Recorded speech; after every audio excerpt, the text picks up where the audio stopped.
El utilitarismo. Maximizar la felicidad. Esto es una caricatura del utilitarismo, pero capta algo que es verdad y central para esa teoría. John Stuart Mill es filósofo utilitarista más famoso y en su libro El utilitarismo desarrolla y perfecciona la versión menos elaborada de la teoría que había sido expuesta por su mentor Jemery Bentham.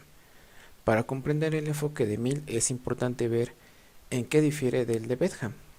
El utilitarismo de Bentham es la acción moralmente justa, es decir, cualquier circunstancia la atiende con la máxima felicidad, concibe a la felicidad como un estado de dicha mental, placer y ausencia del dolor.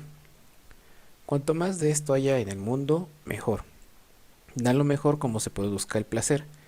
Es famoso del dicho de Bentham, de que un juego de taberna vale tanto como la poesía si da lugar a la misma cantidad de placer. Todos los individuos tienen el mismo valor en el cálculo de cuánto placer produce una acción, y la suma total de estados placenteros determina cómo debemos actuar.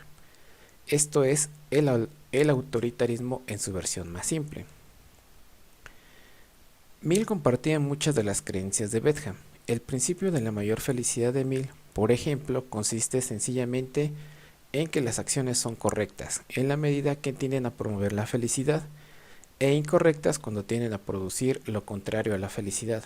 Tanto Bentham como Mill eran hedonistas en el sentido de que su ética se basaba en la persecución del placer, no obstante, no en la mera persecución del propio placer moral, sino en la persecución del placer mayor general. Para los dos filósofos, las acciones deben juzgarse cualesquiera que sean las consecuencias. Por ejemplo, en la frase "la máxima felicidad del mayor número" se utiliza a veces para describir la versión utilitaria de la ética, pero puede resultar desorientadora. Tanto para Bentham como para Mill estaban interesados en conseguir la mayor felicidad conjunta.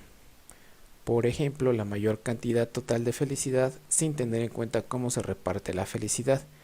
Es coherente con esta perspectiva de pensar que sería preferible unas pocas personas sumamente felices que un mayor número de personas ligeramente felices, siempre que la suma total de la felicidad fuera mayor en el primer caso que en el segundo. El utilitarismo de Mill difiere del de Bentham en presentar una descripción más compleja de la felicidad. Para Mill hay placeres cualitativamente distintos, placeres superiores y placeres inferiores. Los placeres superiores deben preferirse a los inferiores. Bentham, por el contrario, mide con el mismo rasero a todos los placeres. Por ejemplo, en el caso de los placeres superiores e inferiores, Mill se enfrenta a estas críticas con su distinción entre placeres superiores e inferiores, como lo dice: es mejor que un ser humano insatisfecho que un puerco satisfecho, y es mejor ser un Sócrates insatisfecho que un montón satisfecho. Los seres humanos son capaces de placeres intelectuales, a la vez que de los brutales placeres físicos. Los puercos no pueden tener placeres intelectuales, y Mill arguye que los placeres intelectuales son intrínsecamente más valiosos que los físicos o los inferiores. Su argumento para sostener es que quiere tener ambas clases de placeres, sin duda prefieren los intelectuales, pero en la impertinente realidad sucede que algunas personas capaces de apreciar lo sublime de los placeres intelectuales se lanzan a una vida de libertinaje y gratificación sensual. Su respuesta es que son casos de descarrillados por la tentación de la inmediata gratificación sensual. Saben perfectamente que los placeres superiores son más valiosos. Ahora, hablando de la prueba del utilitarismo, obviamente la pregunta a hacer es: ¿por qué maximizar la felicidad? La respuesta de Mill es discutible, aunque sea importante tener presente que nunca presumió de constituir una concluyente satisfacción en su teoría. No cree que una teoría como el utilitarismo pueda demostrarse veraz. La felicidad, dice, se persigue como un fin en sí mismo. El objetivo último de toda la actividad humana es la felicidad y la evitación del dolor. Todas las demás cosas que son deseables lo son porque contribuyen a esa vida feliz. Si uno se pasa la vida coleccionando obras de arte, esta actividad es forma de obtener placer. Si alguien, por ejemplo, se opone a Mill alegando que persigue la virtud como un fin, como independencia de la felicidad que pueda proporcionar, Mill respondería que la virtud es entonces el ingrediente de la felicidad y esto pasa a formar parte de la felicidad de las personas. Respecto a la crítica del utilitarismo, la prueba se basa en los malos argumentos. La tentativa de Mill por justificar la creencia en que debemos maximizar la felicidad contiene algunos argumentos que consideran incorrectos. El mayor de estos defectos señala por Henry Sidgwick. En primer lugar, el paso de lo visible a lo deseable es engañoso. Mill propone que puesto que podemos saber lo que es posible identificándolo con lo que se ve, de ahí se deduce que podemos saber lo que es deseable identificándolo con la gente realmente deseada. Pero aunque Mill hubiera demostrado que la felicidad es deseable en el adecuado sentido de la palabra, esto conducirá lógicamente a una especie de egoísmo, persiguiendo cada cual su felicidad personal, antes que la perspectiva utilitarista más benevolente, para la cual la mayor felicidad posible es su fin. Mill cree que, puesto que cada individuo desea una propia felicidad, basta con la suma total de todas las felicidades individuales para conseguir un total que sería en sí mismo deseable. Pero no es esto un absoluto, es decir, lo que nosotros logramos deducir. Necesitamos un argumento mucho más convincente para demostrar que la felicidad general y no exclusivamente nuestra felicidad personal es algo que todos hemos de perseguir.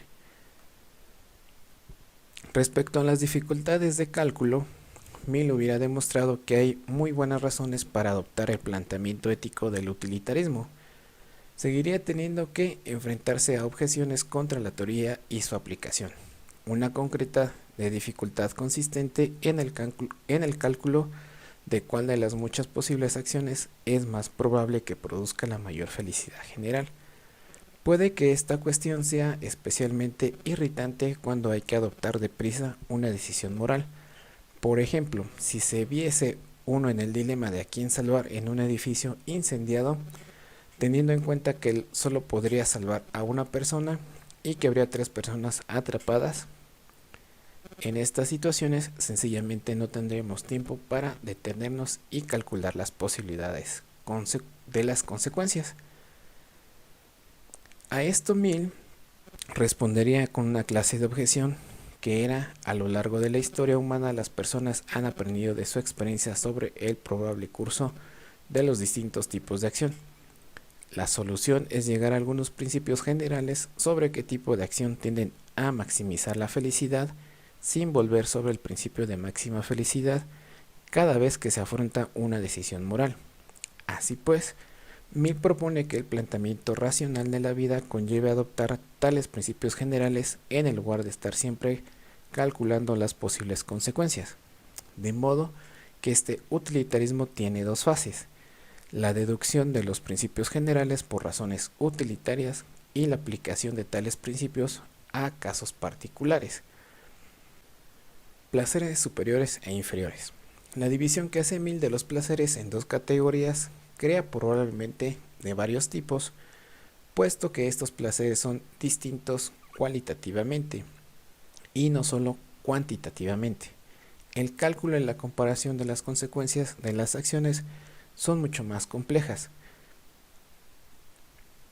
Los placeres superiores e inferiores son inconmensurables, es decir, no hay un continuo en el que se puedan ir midiendo y compararlos, de manera que no está del todo claro cómo hemos de aplicar la versión de Mill del utilitarismo en las circunstancias en que entran a los cálculos los 2 tipos de placeres. Además, la distinción entre placeres superiores e inferiores parece cortada a la medida. No sorprende encontrar en una intelectual defendiendo que en la actividad intelectual se produce placeres mucho más satisfactorios que los meramente físicos, lo cual nos demuestra que la teoría sea falsa. Únicamente pone en manifiesto que Mill podría tener interés en los placeres intelectuales sean intrínsecamente más valiosos que los demás.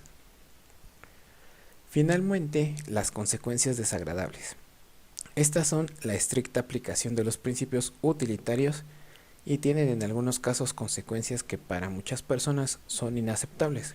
Por ejemplo, si hubiera habido un horroroso asesinato y la política hubiera... Finalmente, las consecuencias desagradables. La estricta aplicación de los principios utilitarios tiene en algunos casos consecuencias que para muchas personas son inaceptables. Por ejemplo, si hubiera habido un horroroso asesinato y la policía hubiera descubierto a un sospechoso que saben que no fue el autor del crimen, habría razones utilitarias para incriminarlo y por consiguiente condenarlo. Cabe presumir que la mayoría de las personas se alegraría de que se hubiera y castigado al culpable. Serían felices mientras no se descubra que en realidad era inocente. Los sufrimientos del inocente serían grandes para él, pero al calcular las consecuencias quedarían muy sobrepasados por la suma de los placeres sentidos por millones de personas al ver que se han hecho lo que consideran como justicia. Sin embargo, esta consecuencia de la moralidad utilitarista nos desagradaría a la mayoría de nosotros. Nuestras instituciones dicen que es injusto castigar a un inocente y que no debe permitirse por muy beneficiosas que sean sus consecuencias. Una respuesta a este tipo de crítica es transformar el utilitarismo en lo que se conoce como utilitarismo normativo o de las reglas. Rule utilitarism. En este, los principios generales de conducta se elaboran mediante razonamientos utilitaristas, de tal modo que, en general, castigar a un inocente produce más infelicidad que la felicidad. Estos principios generales se aplican incluso en los pocos casos que, por ejemplo, castigar a una persona inocente produciría mayor felicidad que cualquiera otra de las opciones disponibles. Algunos han sostenido que el propio Mill era un utilitarista normativo. No obstante, resulta más plausible entender que lo que dice Mill acerca de la elaboración de principios generales sobre el comportamiento antes de enfrentar a una situación en la que se haya de actuar deprisa. Tiene por objeto crear normas elementales, generalizaciones que puedan quebrantarse en los casos concretos y que no son principios obligatorios de conducta.